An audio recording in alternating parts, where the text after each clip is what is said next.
L'annonce des groupes de l'Iron Squid 2, le tournoi The Champions qui commence et Slark sur Dota 2. Salut à tous, c'est Vax et bienvenue sur Eclipsia pour le Flash eSport.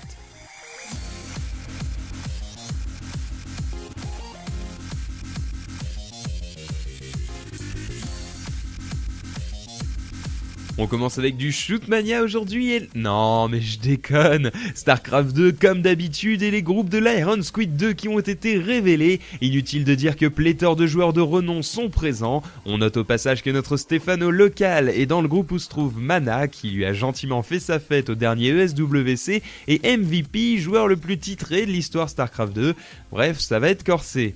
Nesty, Violet, Torzei, Nerchio, Kaz, DRG, Scarlet, TJ, Creator, Hero, Alive et autres symboles seront bien évidemment de la partie. Sortez les popcorn, éteignez les lumières, stand back and relax.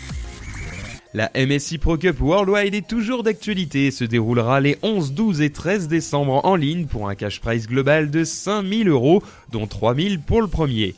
C'est cette fois le joueur ukrainien Frère qui se qualifie lors du qualifieur ouvert à tous et gagne donc par la même occasion la somme de 200 €. Pour rappel, Stéphano, Lucifron, Scarlet, 4GG et j'en passe sont déjà qualifiés. Un petit tournoi qui promet tout de même un show sympa à faire à suivre. À combien estimez-vous les revenus SC2 de Stéphano ? Pour ceux qui ne connaissent pas le site SC2 Earning, il fait les estimations des revenus des différents joueurs SC2 sur les années 2010, 2011 et 2012 et ce jusqu'au 11 novembre sans prendre en compte les salaires des joueurs. Notre star française s'en tire donc bien puisqu'elle termine en 4e position mondiale avec plus de 200 000 $ de cash prize sur StarCraft 2.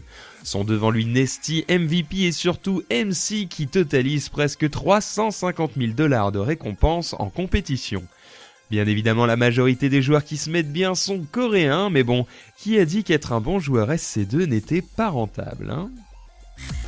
Le tournoi League of Legends The Champions a commencé et nous avons donc les premiers résultats des phases de poule. Dans le groupe A, les Katie Roaster et la team OP sont pour le moment en avance, mais ont joué des matchs supplémentaires. On note d'ailleurs un énorme taux de matchs nuls dans le groupe quand même. Et pour ce qui est du groupe B, les Azubu Blaze, Najin Sword, CJ Entus et Katie Roaster B sont au même point, tandis que les CSG servent de punching ball. Pour rappel, vous pouvez suivre le tournoi sur le stream anglais d'OGN LOL, et si vous aimez le style de jeu asiatique, nul doute que malgré l'absence des Azubu Frost, il va y avoir du spectacle. Et enfin, comme chaque jeudi, il y a eu une mise à jour sur Dota 2 qui est pour le moment seulement effective sur la version test et devrait être appliquée sur la version normale du client cette nuit. Au programme, l'ajout du Slark, personnage reptilien qui n'a pas peur de se mouiller, ainsi que de la chatroulette, oui enfin c'est pas ce que vous croyez, et d'une map monde pour voir l'activité des joueurs présents sur le jeu selon leur position géographique. Bref, de petits ajouts sympas et toujours utiles, on aurait tort de se priver. Enfin ce soir, retrouvez Skyheart, Rurk et Sarens pour du Shootmania. Branchez-vous sur le CTV vers 20h, roquettes et lasers vont fuser. Voilà, le Flash eSport c'est fini pour aujourd'hui, on se retrouve demain pour plus de news sur Eclipsia. Allez, tard plus.